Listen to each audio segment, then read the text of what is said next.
Zee 24 तास एक पाऊल पुढे। सवाल हक्काचा।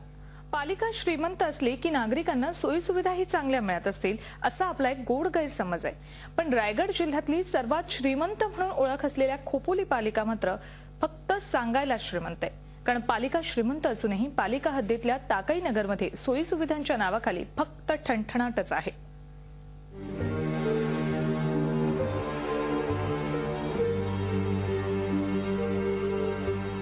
पिंपरी चिंचवड महापालिकेच्या बरोबरीनं श्रीमंत नगरपालिका म्हणून खोपोली नगरपालिकेचा क्रमांक लागायचा।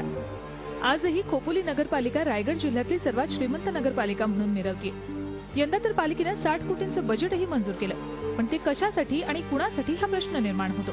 कारण सुविधांच्या नावाखाली पालिका हद्दीतल्या ताकई नगरमध्ये ठणठणाट आहे। दलित वस्ती असलेल्या ताकई नगरमध्ये अजूनही सुविधांच्या नावाखाली बोंब आहे। पाण्याची सोय नाही, मल निसरणाचं पाणी तर रस्त्यांवरच खेळतं। फुटपाथवरच्या लाईटमध्ये प्रकाश कधी पडलाच नाही। रस्ते तर सोडाच, पण फुटपाथही फुटलेले आहेत। पण पालिकेला याच्याशी काहीही सोय सुटत नाही।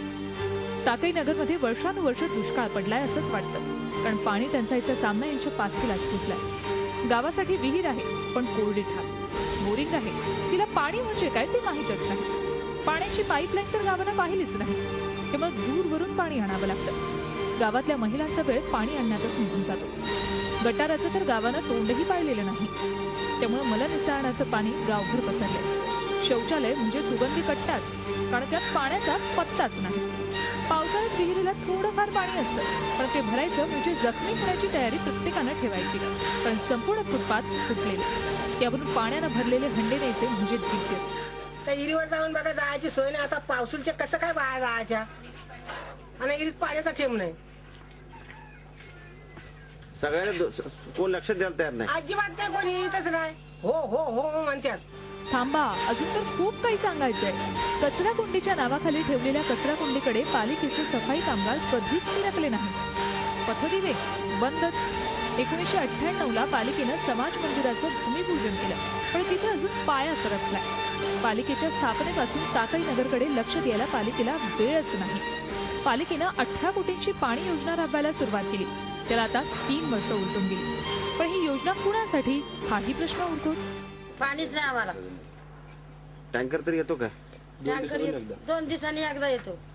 मग काय नळ नाही दिले तरी? नळ नाही, आज पण नळ दिलेत नाही। नाही, किती बार आम्ही गेलो नगरपालिका, काहीच करत नाही, काहीच करीत नाही। ना आमची काय सुधारणा केले, ना आमच्या गावाला लाईट धडकी नाही, फुटपारी नाही, झाडू आलं नाही, गटारा नाही, नळ काय आमच्या गावाला सुधारणा केली त्या लोकांनी? नाही संडास। आम्ही जातो मडच्या नदीवर धुवायला, आणि ते बसत ऐकीच खुर्ची। आम्हाला सांगतात का तुम्हाला पाणी आम्ही येतो टँकर घेऊन, 2 दिवसांनी 3 दिवसांनी टँकर येतो। परत तेवढ्या पुढे आमची घेतात शेपटी, असं तसं बोलतात। परत आहे ते आहेच, आम्हाला तुम्ही डायरेक्ट नालाची लाईन द्या ना।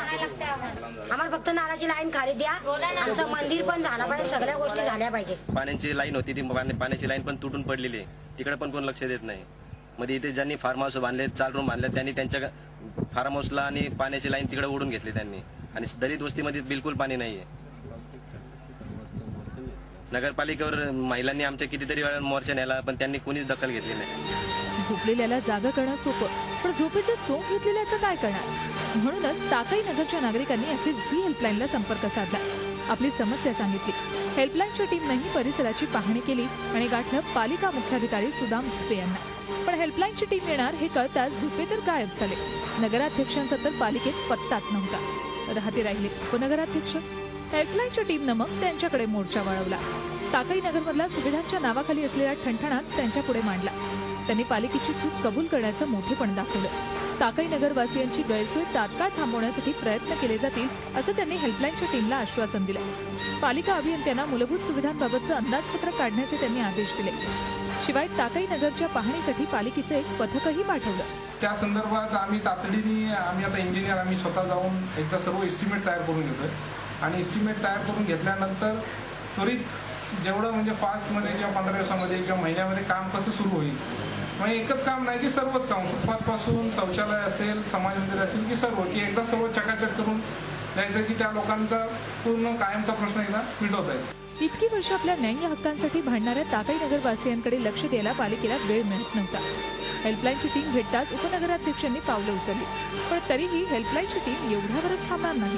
जोवर ताताई नगरवासियांना सर्व सोयीसुविधा पालिका उपलब्ध करून देत नाही तोवर आम्ही याचा पाठपुरावा करणारच. पण सवाल सर्वसामान्यांच्या हक्काचा आहे. खोपोलीहून अमोल पाटीलसह bureau report, Zee media, Mumbai. Zee 24 तास, एक पाऊल पुढे.